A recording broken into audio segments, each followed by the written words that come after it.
What's up, tribe? How you guys doing? We are here for the season 13 finale of RuPaul's Drag Race. So go ahead, hit that subscribe button, and I hope you like this video. So listen, we know we have our top four queens, okay? And we have an opening performance by Mother herself. Now listen, I love me some RuPaul down. And I think sometimes because she makes it look so easy and she makes it look so good, I think we forget that Mother is in her 60s, maybe. Right? But that performance was giving me a little Mariah Carey. And if you know what I'm talking about, you catch it the shade. Y'all know what I'm saying. It was a little stiff. But I was here for it. The song was cute. It was what it was. Thank you, Mother, for giving us an opening act. Now, there seems like there still was no live audience in the theater, but they had a drive-in situation where people could be out in the parking lot of another location and watching it on the big screen. They had Miss Jada Essence Hall there as a color commentary, working the crowd. She looked gorgeous, but listen, Jada never gets it wrong. She just doesn't. Even going back to her season, she don't get it wrong. So we start this evening off with with what they call a ball, honey. The queens gave us 3 different looks. So look number 1 was black and white. Got Mick came out. You know, of course, she kept her aesthetic of the white face. You know, she was very what's the word I'm looking for? She kept to her aesthetic. She had like a whole pinhead thing working, very a la Hellraiser. If you are familiar with the Hellraiser movies from the 80s, 90s, you know what I'm talking about. So very a la Hellraiser. We had that. Let me read my notes, honey. Candy's outfit was nice. I thought, you know, it was Candy, you know.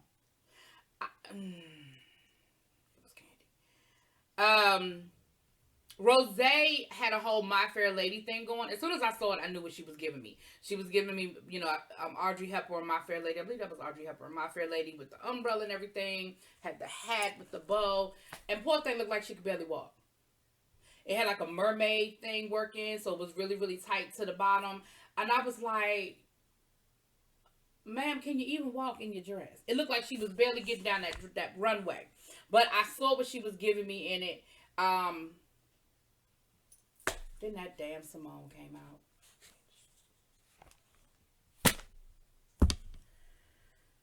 Simone had this very Gone with the Wind style with the huge, I don't know the proper names, y'all, but you know the thing came out and it was hard at the bottom. And it had a bandana theme to it. So it had black and white bandanas all over the dress. A lot of tulle, very big at the bottom, very, like I said, very Gone with the Wind working. And then she had this afro bitch. Listen, the one thing about Simone, I ain't gonna lie, y'all know I wasn't sold on Simone from the beginning. You can go back to my videos and I ain't never gonna lie about that. But the one thing I have never taken away from her was all of her looks are always very thought out. Even if you don't like the look, it is always very thought out. It is always very connected, and it always has a specific theme to it. And so we had this whole bandana thing with the huge afro looking. Y'all, listen, that thing was everything. The second look was red all over. Got Mixed was cute. It was like a red and white. To me, it looked like a paper doll type aesthetic thing working. Candy Muse came out very, very bangy. She had on a leather, strapless leather dress with her purse was a boombox. She had red headphones on. She said, you know, taking it back to where it all started. Because remember, her first outfit was a denim outfit with the boombox, you know, and all that good stuff. No, Candy, no. I mean, it was on par with what you expect from Candy. I'm going to just leave it at that. It was on par for Candy. Rose came out. I don't know what the fuck Rose was doing. She said that she was a tree with leaves and branches. When we see a red tree, Rose, a red tree. What we doing? It was. I don't know what that was giving me. Simone came out. She had the fringe going. She looked like she stepped out of Disco Fever, is what it looked like to me. Okay, it was giving me very Disco Fever. I wasn't a fan of, my favorite look of the red was Got Mixed, honestly. That was my favorite look. Then the third look was Grand Finale Extravaganza. Got Mick came out. It looked very Maleficent to me. If you're familiar with the Maleficent movies with Angelina Jolie, that looked very, her outfit was nice. I liked it. I really did like it. It was very Maleficent. It was nice to see Got Mick with clothes on. Candy, I think that was her best look out of all three of the runways. It was a ball gown. Rosé was giving us very Queen of Scotland. I liked it, but I felt like we've seen it before. I felt like you gave us that with your Snatch Game, but I liked it. It wasn't as extreme as the Snatch Game, but it was very Queen of Scotland, but it was nice. I think that might have been my favorite look. I think that might have been my favorite look. And then Simone came out as she says goddess. I immediately thought Medusa because she had these blonde dreads that were tangled and coiled, and she had on this white, I guess, goddess outfit. You know, I thought it was really nice. Now, my favorite look from her from the runway though was that first one with that bandana look, baby, and that afro wig. Rose, yeah, I think I did. Did I say who all? So I said Got Mix. My favorite look for Got Mix was the red look. My favorite look for Candy was the last look, the ball gown. Yeah, I said everybody. Okay, I told y'all who my favorite look was for everybody. Okay. Then we had the interviews. Look, I'm not doing this. I don't care. Because we did this. We just did the interviews with the final episode. I don't think it was a whole lot. I mean, other than kind of how your life has changed until now, and we had the parents come in because, of course, the parents couldn't be there in person, so we got a chance to see and meet all of the parents, and that was a moment that was cute. But other than that, it wasn't really nothing major for me. It wasn't. I'm sorry if that's not giving y'all something y'all want, but I don't have a lot for the interviews, yeah. Then we had this whole lip sync about Friends, where the ladies were on stage and they were looking at themselves in the theater on stage. It was a cute concept, but it was kind of like, okay, I just feel like we're trying to kill time because a lot of the stuff that we normally could do with a live audience we can't do, and so we're just sort of killing time right now. It is what it is. Then we did have a moment. We had a very, very touching tribute to Chi Chi Divine, who is a former RuPaul's Drag Race. She was on, I believe she was episode 7 or 9. And she was on All Stars 2, I think. Now, I know the stands are going to get me together. I know y'all going to put it in the comments which one. I think it was season 9. And then she was All Stars 2 or 3. But she was absolutely, I loved her. Heidi in Closet reminded me a lot of her.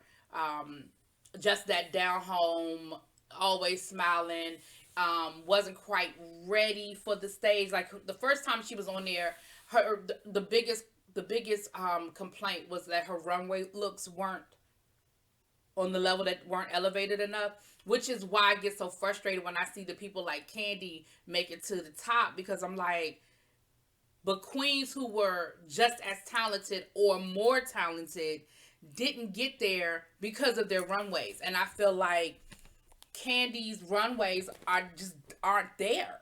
But that's water under the bridge, child, because we are here at the finale. But that was, if I remember correctly, that was like the biggest criticism of Chi Chi on her original season. And then when she came back for All Stars, she had made a little bit of money and her looks were a little bit more elevated.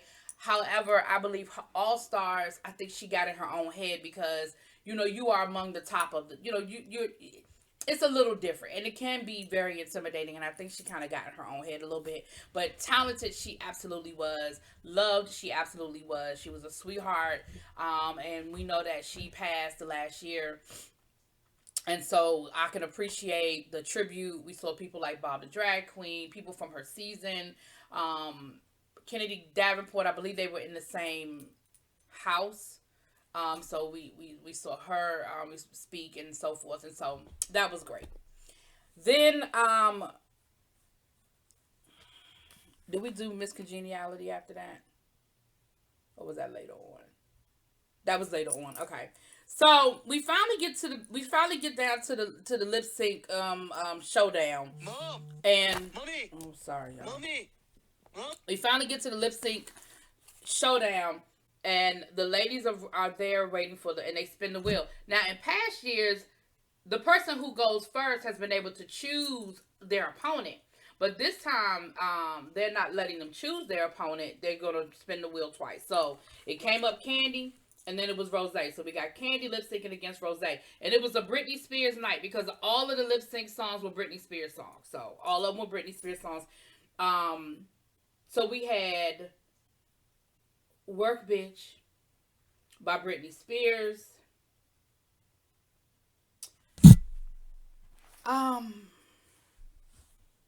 Both of them had reveals.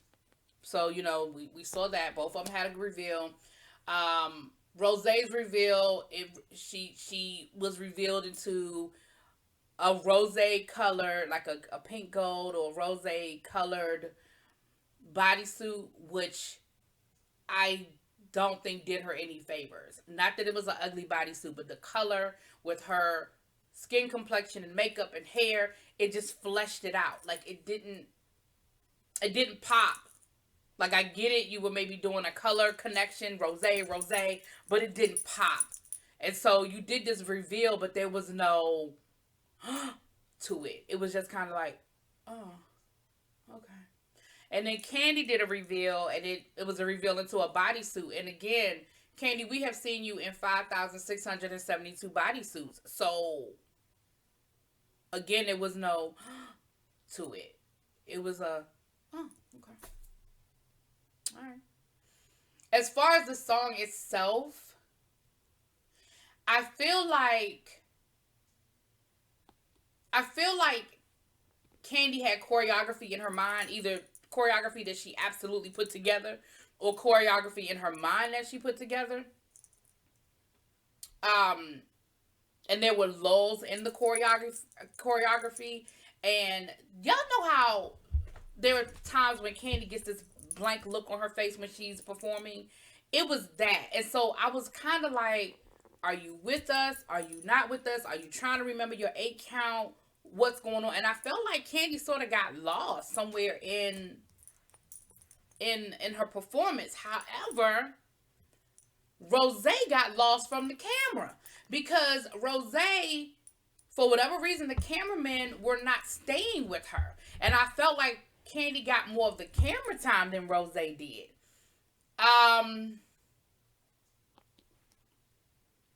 Overall, though, if you were going to ask me who won the first lip sync, I say it was Rose. Do I think it was a major, like, boom? You know. Like, there was no smackdown here. There was no.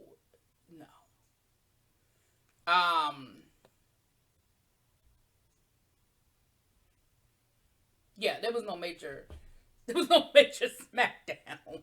But, my name ain't the name on the show, and so who ended up winning the first lip sync was Candy.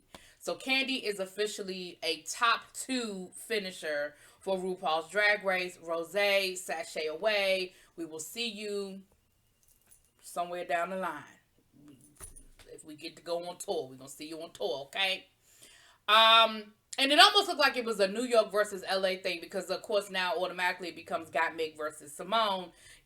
Candy and Rose both from New York. So maybe it was an East Coast, West Coast thing. But they didn't make a big deal about that. But it just seemed sort of interesting to me. So then we come back and we have Simone going against Gottmik. Listen, Simone came out with this. It was a very exaggerated high top fade situation going on. If you remember the high top fade, her look was very like basketball, tomboy. It was like this oversized Lakers sweatsuit and these Timberland boots. Um, Got Mick had on. Child, what did Got Mick have on? That should let you know right there. Got Mick had on like this baby doll red and black dress baby doll thing. So clearly we know that it was gonna be some sort of tearaway, some sort of reveal. Um and somebody said I was live. Oh, shout out to It's Me D. I was live doing a live reaction on It's Me D's channel. You guys check him out. And somebody said, listen, reveals should be surprises. Like, we shouldn't be able to look at your outfit and know it's going to be a reveal underneath. And I agree. But at this point in the game, everybody's going to do a reveal, okay? We know that everybody is going to do a reveal.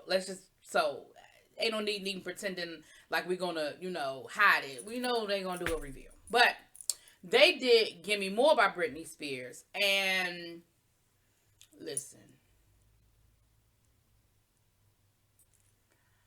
I don't mean no harm. Simone slayed that shit. I forgot Guy Mick was on stage. Simone's tearaway was, she had like this body. I don't even. It's not even a bodysuit because I wouldn't even consider it like a bodysuit. But her whole reveal outfit was made of Timberland boots. It had like a, I don't even know how to describe it, child, but it was made out of Timberland boots. Did y'all catch that? Did you peep that her whole outfit was made out of Timberland boots and she had them Timberlands on? I don't know if y'all peeped that or not. Got Mixed tore away into like three different, like it was a dress with a cape, and then she pulled away again and it was like a longer cape. And then she had on these thigh-high black boots. I mean, it was cute. Hers was cute. She had this red spike wig with, of course, she had on her white face makeup. And don't get me wrong, Got Mick was working, she was doing her thing and she was working the floor. But listen, I couldn't keep my eyes off of Simone. I could not keep my eyes off of Simone. Almost from start to finish. And then about halfway through, just when you thought you had it all and you was good to go, baby Simone gave you a hair reveal. And it wasn't like, and you know what I realized? I think we went the whole season without a wig, without a hair reveal. Did we get any of that? Even in the lip syncs or, I don't remember us getting, and if we did, it only happened maybe once, maybe twice, because I don't remember it. I don't remember us getting a wig reveal. But we got one last night with Miss Simone. She pulled away that high top fade wig thing that she had working, and underneath she had this ombre wig, long, crimped up ombre wig, baby. Listen, Simone Shantae, you stay. So then it became Simone versus Candy for the crown, right? Now, while they were backstage getting ready for their finale look, then we had Miss Congeniality. And all of the queens via, Skype, satellite, they were there. We got a chance to see all of them. They all looked nice. They were in their aesthetic. I didn't see anybody that, that looked horrible, that made me be like, I think my favorite look might have been Lala Ree's. She was giving me very Wakanda. She had the bald head and the very Africana garb that I appreciated. But I think all of the queens represented. I'll just put it that way, because some look better than others. But I mean, that's what. But if I had to give my favorite look, it was Lala Ree's. My least favorite look, I think, was probably Tina Burner. What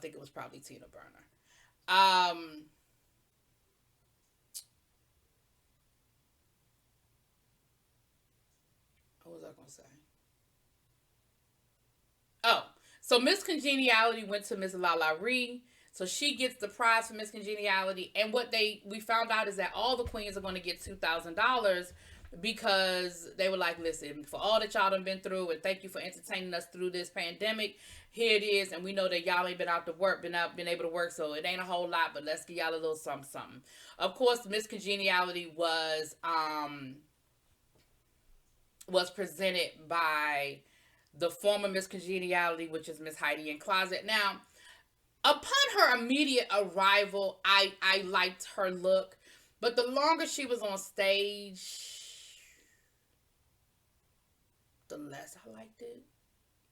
Because at first I was like, okay, Heidi, girl. And then the longer she was on stage and, we got different angles and looks, I was like, Now, I like the top. The top was a red, looked like it was like a crushed velvet type thing, bustier with a back thing, and it looked nice, right?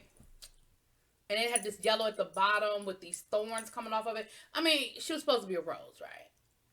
And she was holding a leaf in her hand. Again, I see the concept, but the execution wasn't that great, especially at the bottom.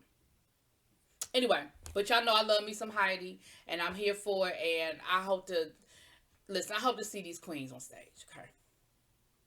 Then next, we had my bitch, Miss Jada Essence Hall, baby. And she looked stunning. Listen, Jada don't get it wrong. Now, I wasn't crazy about her hair situation. She had her hair, like, on her face. But again, it was a concept. It was cute, and it was a concept. But, baby, Jada was here.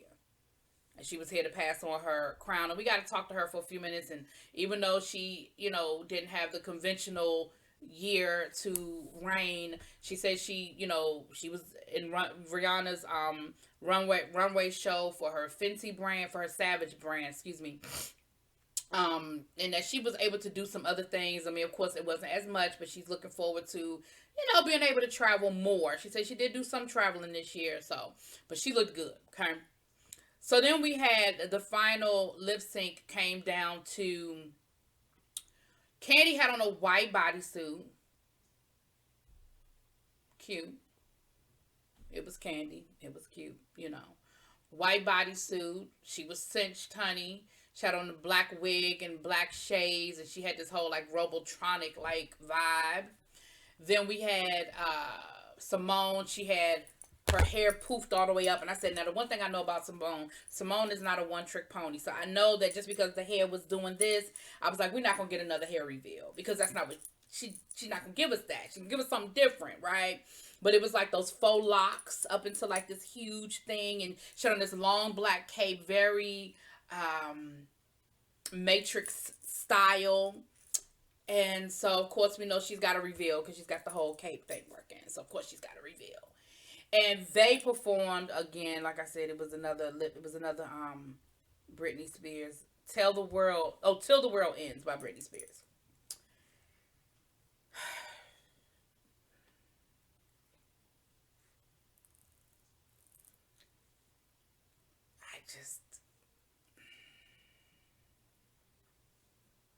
It just wasn't a comparison for me. I just feel like Simone ate that stage up. And then she had that reveal, which was like shredded yellow, but it was strategic shredded yellow. And it was just no comparison. Simone worked that stage. Kandi did okay. But let's be clear, Kandi wasn't supposed to be there. I'm sorry. She just wasn't. I don't know how the fuck Kandi got there. But Simone worked that stage. And then Simone, like towards the end, Simone had this thing pop out of her head with confetti and the shredded, like that matched her outfit, the shredded yellow come out. I said, oh, well, it's over. If it wasn't already over, it's over. I don't know. Kandi, there's nothing you can do. Kandi pulled out the Puerto Rican flag because she was, proud of her heritage, Puerto Rican heritage. But listen, listen, even Kandi had to know. Yeah, that's it. That's all. We good. Even Kandi had to know. That's it. That's all. We get to the end. Mother Ru crowns her queen. It is Simone. Everybody comes out with the other queens because, Heidi in Closet, Jada Essence Hall, and the other two got Mick and Rose come out and they congratulate her. She does her walk, and of course she sachets the fuck out of that walk. But y'all, that is where we are with it. Next up, if you are in the world of RuPaul, next up is Down Under, RuPaul Down Under, and that is not going to be on TV. You have to have the app to be able to watch that. And my understanding is that there's another All Stars coming soon. So y'all let me know what y'all think. Did you agree? Did you disagree? Did you think Simone deserved to win? Do you think anybody else got robbed? Let's talk about it. Let me know what y'all think. I'll talk to y'all later. Please. Peace.